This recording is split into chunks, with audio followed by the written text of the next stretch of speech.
ଏଇ ବାପା ଭୋଟ ଆସିଗଲା ଆଉ 8 ଦିନ ମାତ୍ର 8 ଦିନ ଭିତରେ ଯାହା କରିବା କଥା ତମେ 2 ଜଣ କରିବ ହେଲା। ଯେତିକ ପୁଅ ପିଲା ସବୁ ଅଛନ୍ତି ଜବାନ ଟୋକାଗରା ସେଇଟା ମୋର ତା ଦାୟିତ୍ୱ ପୁରା ତୋର। ମୋର ଏଇ ସିଏ ଟିକେ ପାଇଲେ ଏପଟ ସେପଟ ହେଇଯିବେ ସେତିକ କରେଇ ଦବୁନି। ଆଉ ମା ତୁ ଶୁଣୁ ଘର ଘର ବୁଲିବୁ ଗୋଟେ ଘର ଛାଡିବୁନି ବୁଝିପାରିଲୁ।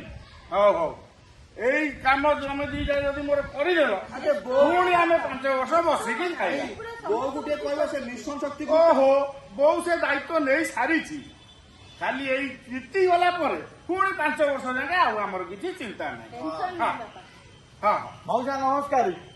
ନମସ୍କାର ନମସ୍କାର ବାପା କଣ ହେଲା ସେଇଟା? ମଉସା ମୁଁ ଶୁଣିଲି ତୁମେ କୁଆଡେ ପୁଣି ଏ ବର୍ଷ କୁଆଡେ ସରପଞ୍ଚରେ ଠିଆ ହଉଛ।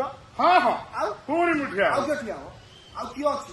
ମୁଁ ଥାଉ ଥାଉ ଆଉ ହେଲେ ସରପଞ୍ଚ ମଉସା ଗୋଟେ କଥା ଶୁଣିଲଣି କଣ ଏ ବର୍ଷ ନୋଟିସ ବାହାରିଛି ସରପଞ୍ଚ ଯିଏ ହବ ସିଏ କୁଆଡେ ଗ୍ରାଜୁଏଟ ହେଇଥିବା ଦରକାର। ହେଇ ହେଇ ବାପା ସେ ବାଟ ବି ମୁଁ କରିସାରିଛି ମୋ ପୁଅ ଠିଆ ହବ ନହେଲେ। ହଁ ମୁଁ ଠିଆ ହେବି। ପୁଅ କଣ ହବ ଆଉ ଏ ବର୍ଷ ବା ଆମର ଲେଡିଜ ଷ୍ଟ୍ରିଟ୍ ଟା।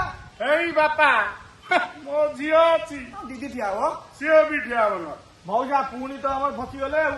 ହଁ ଏ ଲେଡିଜ କୋଟାରେ ଝିଅକୁ ଯଦି ଠିଆ କରିବେ ଝିଅ ଆର ବର୍ଷକୁ ବାହା ହେଇଯିବ ସେ ତା ଶାଶୁ ଘରେ ରହିବ। କାଇଁ 5 ବାପା ବର୍ଷ ପରେ କହିଲା ବାହା କରିବୁ ଆମେ। ତୁ ଯାହା କହୁଛୁ କହ ନହେଲେ ମୋ ବୋଉ ଅଛି ଗାଦି ମୋର ଛାଡିବାରେ ନାହିଁ। ମାନେ ଯେମିତି ପ୍ରକାର ଆପଣ ଗାଦି ଠାକୁର ଗାଦି ଆମ ଆମର ଘରେ ସରପଞ୍ଚ ମୋ ବାପା ପରେ ଆମ ଘରେ ଗାଦି ସେମିତି ରହିବ। ଯାହା ବାପା କହିଥା ଆଉ ଯଦି କଣ ଅଛି ବୁଦ୍ଧି ତାକୁ ଯାହା ଖର୍ଚ୍ଚ କରିକି ଆସି। ଆଜ୍ଞା ଆପଣ ମାନେ ଟିକେ ଦେଖନ୍ତୁ ଏଇଭଳିଆ ଆପଣଙ୍କ କ୍ୟାରେକ୍ଟର ଆପଣଙ୍କ ଗାଁରେ ବି ଥିବେ ଏଇଭଳିଆ କ୍ୟାରେକ୍ଟର ଟିକେ ଦେଖି ଚାହିଁ ଟିକେ ଗାଦି ଯୋଉ କହୁଛନ୍ତି ଆମେ ଗାଦି ଛାଡିବୁନୁ ସେଇଟା ଆପଣ ମାନେ ଚାହିଁଲେ ହିଁ ଯାହା ହବ ନହେଲେ ସେ ଗାଦି ଛାଡିବେନି ସେମାନେ ଦେଖୁଛନ୍ତି ତ ଆଉ କେମିତିଆ ବଳିଷ୍ଠିଆ ମୁହଁ ବାହାର କରୁଛନ୍ତି ଆଉ। ଚଲ ଚଲ ଚଲ